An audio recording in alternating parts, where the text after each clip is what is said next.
Bonjour et bienvenue à tous dans cette nouvelle édition du Grand JT des Territoires. Voici tout de suite les titres de l'actualité.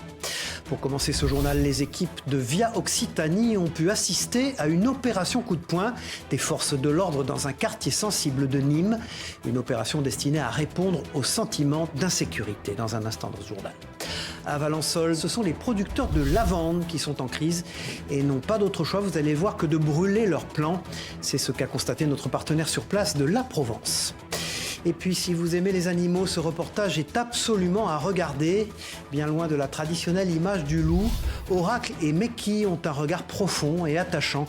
Une équipe de TVR à Rennes a rencontré ces deux chiens loups champions du monde. Et puis en fin de journal, l'histoire est incroyable. Une partie du trésor découvert par un alpiniste sur un glacier du Mont Blanc en 2013 a été vendu aux enchères. 8 Mont Blanc a suivi cette vente pas comme les autres.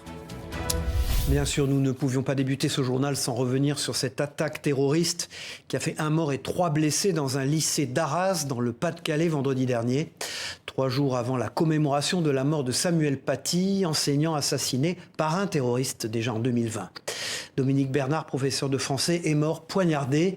Et partout dans les écoles de France, une minute de silence a été observée en hommage aux 2 enseignants. C'est difficile. C'est difficile de voir toute cette situation, toutes ces horreurs. C'est difficile de ne pas être en colère, mais en même temps, on a envie d'être empathique et tolérant. Et on a envie d'aimer les gens et de soutenir les familles, soutenir le métier aussi de professeur. Mathis, mon plus grand, de 13 ans, elle me dit il était à 10 cm du tueur et il a vu le corps du prof par terre devant lui.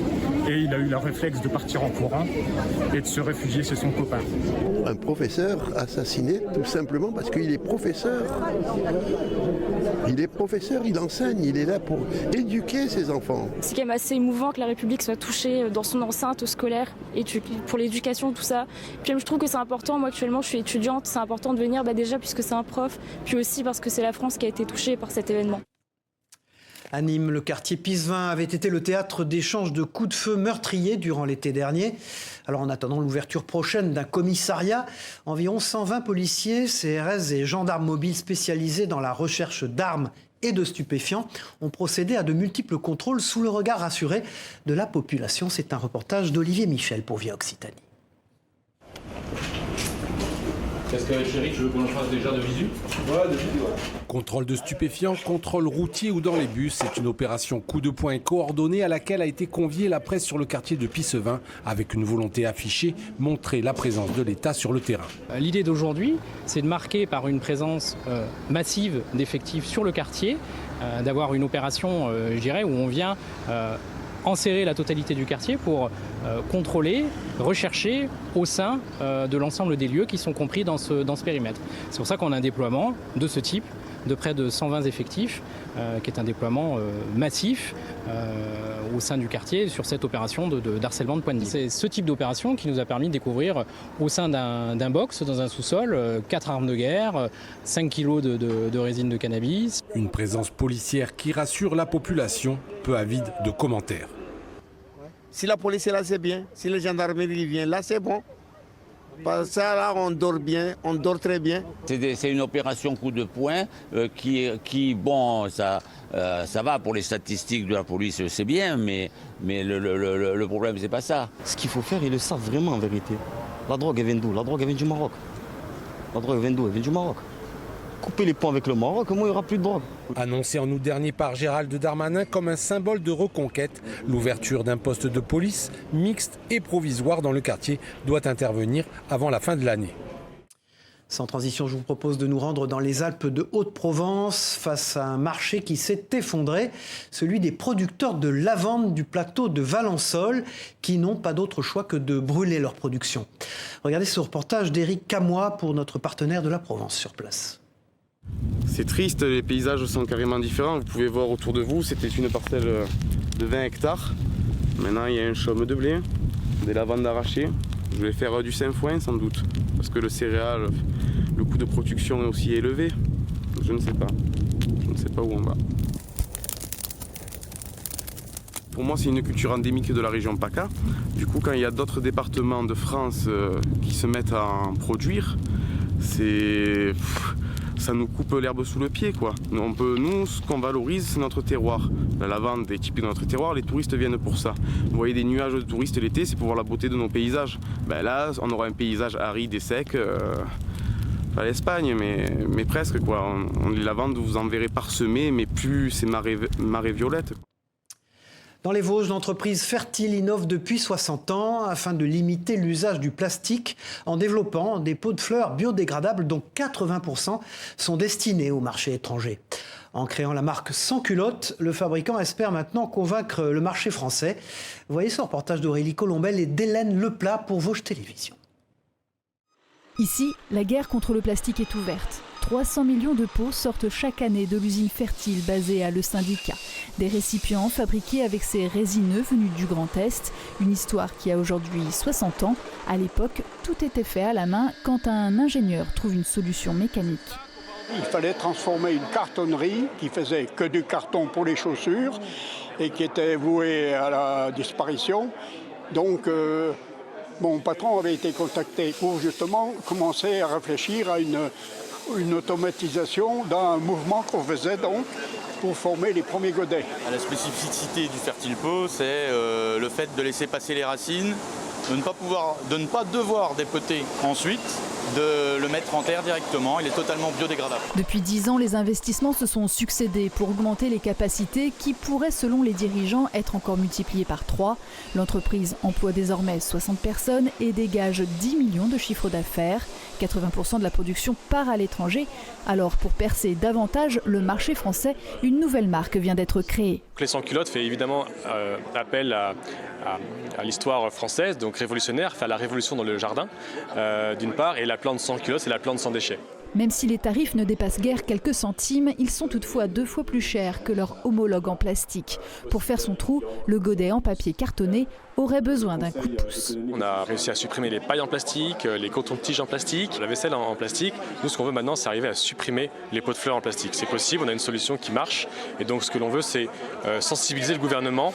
Depuis 10 ans, le secteur d'activité qui décarbone le plus, c'est l'industrie, dont les investissements se multiplient en ce sens. Fertile, par exemple, a amélioré ses emballages pour chasser le plastique et installera prochainement une machine pour rendre les pots plus résistants à l'humidité. Tout comme les montagnards, les jardiniers ont besoin dans les potagers d'être bien chaussés. Depuis 1908, le fabricant des chaussures Paraboot produit, après 150 opérations manuelles et 6 semaines de travail, des chaussures de très haute qualité, connues pour leur résistance. Mirko Precci nous emmène à la découverte de ce savoir-faire centenaire pour Télé Grenoble. Regardez. Depuis 1908, la société Richard Ponvert fabrique des chaussures, les Paraboot. Cette entreprise familiale est née à Izeaux, là où a grandi Rémi Richard, fondateur de l'entreprise. Rémi Richard, qui est un fils d'agriculteur, décide juste après la Première Guerre mondiale, part aux États-Unis et il découvre l'utilisation du caoutchouc pour protéger les semelles, qui à l'époque étaient principalement des semelles en cuir ou des semelles en bois. Il décide donc de fabriquer des semelles en caoutchouc, ce qui fait rapidement la renommée de Paraboot. Au fil du temps, l'entreprise a créé des chaussures pour les pilotes d'essai du Concorde. Ça a pu être des chaussures pour des explorateurs comme Paul-Émile Victor pour des expéditions. En 1980, l'entreprise est en faillite, mais la mode change et le modèle Michael est plébiscité. La société se relève et se concentre désormais sur les chaussures de ville. Aujourd'hui, la marque iséroise garde la même recette. Elle se veut être garante du fabriqué en France. 77% de leurs matières premières proviennent d'entreprises françaises. On travaille, nous, avec des cuirs qui sont à la base des cuirs de veau, qui ont l'avantage d'être les cuirs un petit peu les plus jolis. Là, par exemple, vous avez ce cuir-là, qui est le cuir qu'on utilise sur tous nos produits un peu iconiques. C'est un cuir qu'on utilise chez Paraboot depuis plus de 80 ans.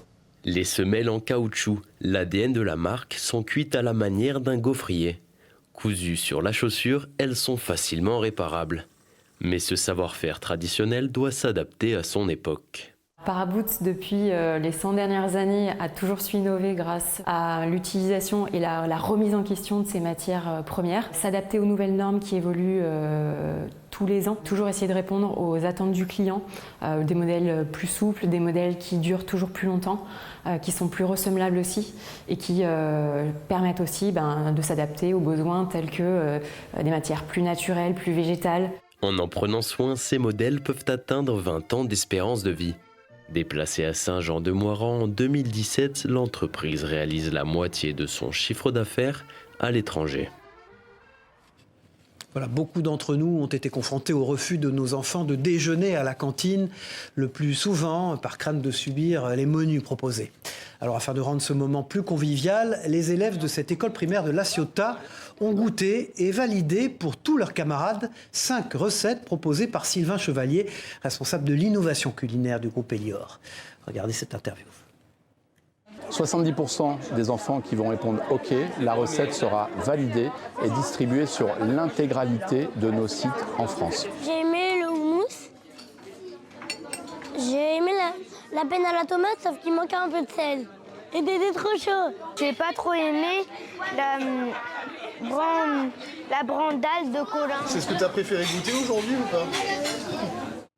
Offrir le meilleur du territoire dans la gastronomie de l'Aube, c'est le pari réussi de ce fromager qui a inventé le trifoire, une spécialité gastronomique issue de 2 produits locaux renommés, le chaours et la prunelle de Troyes. Cette création a décroché une médaille d'argent au Mondial du fromage en septembre. Victime de son succès et déjà en rupture de stock, notre partenaire Canal 32 a réussi à le goûter. Regardez. Voici le trifoire, un fromage de chaours badigeonné à la prunelle de Troyes, un combo gagnant 100% local. La liqueur est coupée à 50% avec de l'eau pour garder le bon équilibre. Si on l'utilise pur, on va tuer le pénicillium du fromage, donc toute la croûte blanche. Et le fromage va prendre énormément de puissance, mais la croûte va devenir grise. Donc un aspect visuel pas très agréable et un goût d'alcool trop fort. Ça change foncièrement le goût du chaours.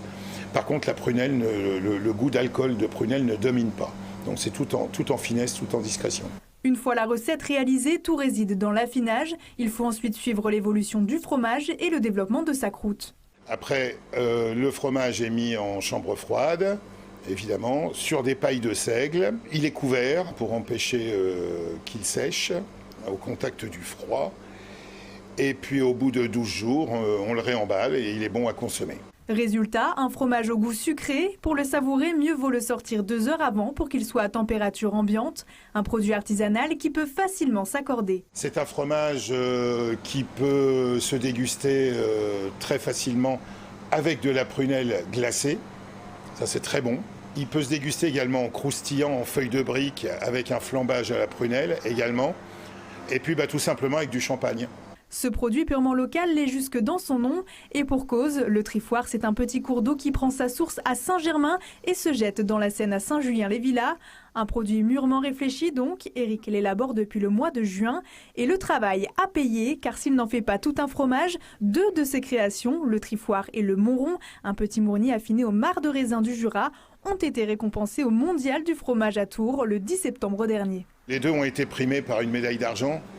Donc je dois dire que le trifoire a échoué à 2,7 points de la médaille d'or. C'est une belle expérience, c'est une belle réussite pour promouvoir le produit. Cette nouveauté est déjà adoptée par la clientèle. Comptez 7,50 € pour vous procurer le trifoire. S'il est pour l'heure uniquement commercialisé à la fromagerie de Sainte-Savine, Éric espère diffuser son produit sur tout le département d'ici quelques mois. Voilà pour ceux qui aiment les animaux, ce reportage est pour vous. À l'opposé de l'imaginaire des enfants, ils sont plutôt craintifs mais affectueux. Présentés au dernier World Dog Show, Oracle et Meki ont été désignés plus beaux chiens-loups du monde. Natacha Astor les a rencontrés pour TVR à Rennes, regardez. Alors ça c'est Mikey, un chien-loup de Sarlos de 6 ans. Il est brun forêt. Et voilà, c'est un chien qui fait des concours depuis tout petit. Plus beau chien-loup Sarlos du monde, mais devant les caméras, Mikey et Oracle font un peu les timides.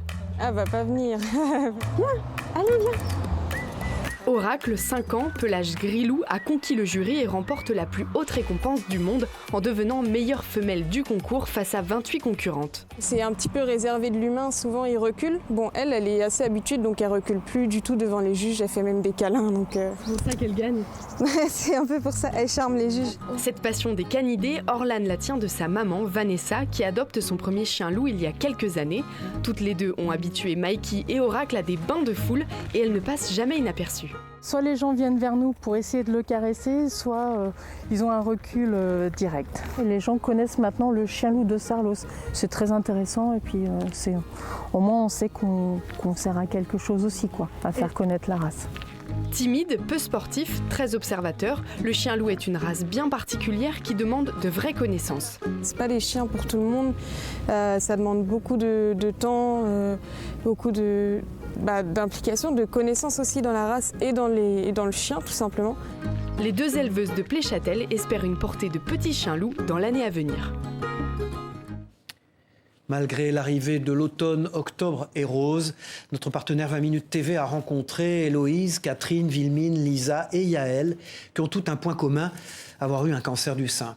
Alors surmonter cette épreuve exige un moral à toute épreuve qui passe par la préservation de l'estime de soi malgré les conséquences visibles des traitements. À Paris, l'association Belle et Bien propose des ateliers pédagogiques afin de retrouver sa féminité face à la maladie. Il y a une partie soins et une partie make-up. Et vous allez voir qu'on va plus parler d'effets pour le make-up. On ne va pas être sur un cours de maquillage. Plus, on parlera d'un effet bonne mine. On va aller se positionner en faisant un 3 sur le visage qui permet de sculpter en fait, le visage, de donner bonne mine. Ouvrons maintenant une page culture et patrimoine avec cette histoire totalement extraordinaire, digne d'Indiana Jones. Plusieurs dizaines de pierres précieuses découvertes il y a près de 10 ans par un alpiniste dans les débris d'un avion écrasé en 1966 dans le Mont-Blanc viennent d'être vendues. Pour notre partenaire 8 Mont-Blanc, Luc Arouc a assisté à Chambéry à cette vente aux enchères, pas tout à fait comme les autres, vous allez voir. Voici une partie du butin de celui que l'on surnomme le trésor des Bossons. Ces nombreuses pierres précieuses ont été découvertes il y a 10 ans par un randonneur parmi les débris d'un crash d'avion survenu en 1966 dans le massif du Mont-Blanc. Si cette histoire semble sortie d'un album des aventures de Tintin, elle est bien réelle, en témoignent ces nombreuses pierres précieuses. Ce sont des lots assez hétéroclites, classés entre émeraude, saphir. La jadéite se trouve ici. On a à la fois certains gros calibres qui sont vendus à l'unité. Souhaitant garder l'anonymat, le randonneur au Savoyard, ayant découvert ce précieux trésor, a aujourd'hui décidé de s'en séparer grâce à une mise aux enchères organisée à l'hôtel des ventes de Chambéry. Bijoutier, passionné ou simple habitant de la région, de nombreux curieux ont fait le déplacement pour espérer s'arracher l'un des 40 lots mis en vente. Moi j'achète et je revends des pierres précieuses. Donc ici on peut peut-être trouver des belles opportunités, il y a quand même de belles pierres. C'est des pierres qui ont une histoire aussi puisque c'est quand même un crash d'avion. Outre leur valeur marchande, ces pierres précieuses ont évidemment aussi une grande valeur historique. L'extraordinaire récit, ponctué encore aujourd'hui de nombreux mystères, participe à la renommée de ce fabuleux trésor. C'est extrêmement rare d'avoir aux enchères un trésor découvert dans les glaces. La glace souvent broie beaucoup de choses, elle casse tout, les épaves reviennent déchiquetées. Là, c'est des pierres qui ont survécu à un crash, il y a eu du feu sûrement. Les bijoux d'un bijoux, ça fond. Là, c'est pas le cas. Il n'y a pas eu de survivants malheureusement, et ça miraculeusement c'est dans une boîte en métal qui n'a pas souffert. C'est la première fois de ma carrière que j'ai un trésor comme ça à vendre dans des circonstances aussi exceptionnelles. C'est aux alentours de 15h30 que débute la mise aux enchères. Et certains semblent bien décidés à repartir avec leur propre morceau du trésor. J'ai 1600 madame. Mis à prix entre 20 et 500 euros, certains lots se sont vendus jusqu'à 2000 euros pièce. Et si chacune de ces pierres a aujourd'hui trouvé preneur, la seconde partie du trésor est toujours visible au musée des cristaux de Chamonix, proche de là où elles ont été retrouvées. Voilà, et à Toulouse, c'est un poème manuscrit écrit par Jacques Prévert pour le décès de son ami Boris Vian, qui a été mis lui aussi aux enchères. Ce poème manuscrit témoigne de l'amitié et du lien indéfectible qui liait ces deux hommes artistes à la très forte sensibilité. Le poème composé par Jacques Prévert est adressé à Ursula Vian-Kubler, seconde épouse de Boris Vian, au décès de ce dernier en 1959. Ça reste quand même deux grands monstres de la littérature française, donc forcément c'est des témoignages qui sont assez inédits et assez rares en fait. On sent l'amitié, on sent la fragilité de l'intellectuel et c'est vraiment, un très poignant hommage. Voilà, la lettre de Jacques Prévert a finalement été adjugée pour 3 950 € à un collectionneur amateur, lui, de Boris Vian.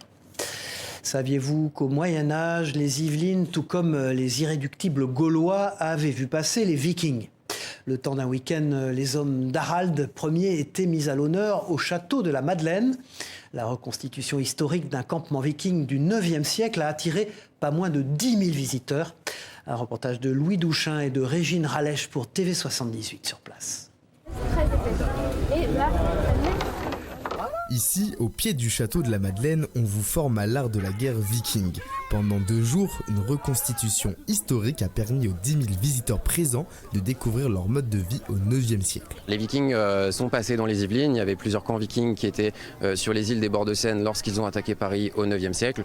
Donc c'est bien antérieur à la période du château de la Madeleine, mais c'est une thématique qui est assez porteuse, qui plaît à beaucoup. C'est hyper important parce que du coup ça représente aussi l'histoire, comprendre aussi comment on vivait à l'époque, parce qu'on est aussi dans une génération aujourd'hui où les enfants n'ont pas forcément notion de tout ce qui est quotidien, donc c'est aussi important de transmettre aux jeunes générations une autre époque et une autre vie. Dans ce campement plus vrai que nature, une vingtaine de bénévoles incarnaient la vie du camp. Ils étaient présents afin de montrer le savoir-faire des Scandinaves aux Yvelinois. Chacun ont leur particularité.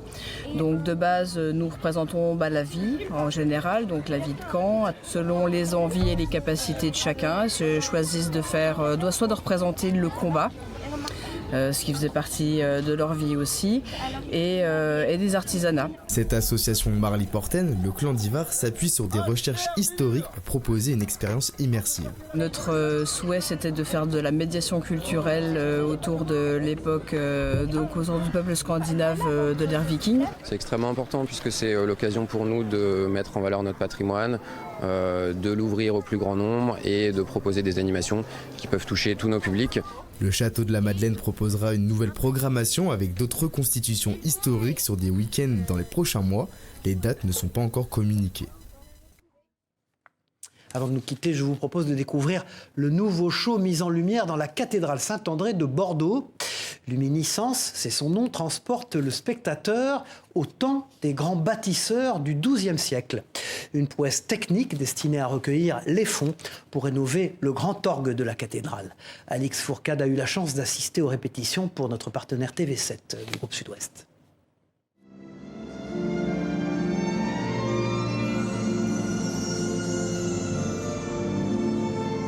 C'est avec délicatesse que les traits de la cathédrale Saint-André se dessinent sous nos yeux. D'abord, on va commencer par un parcours immersif dans le déambulatoire pour découvrir les 7 chapelles de la cathédrale mises en lumière. Puis, le public va s'asseoir dans la nef. Et là, le spectacle est articulé autour de 3 actes. Un premier sur l'architecture et la construction de la cathédrale, il y a plus de 1000 ans. Près de 1000 ans, pour être exact.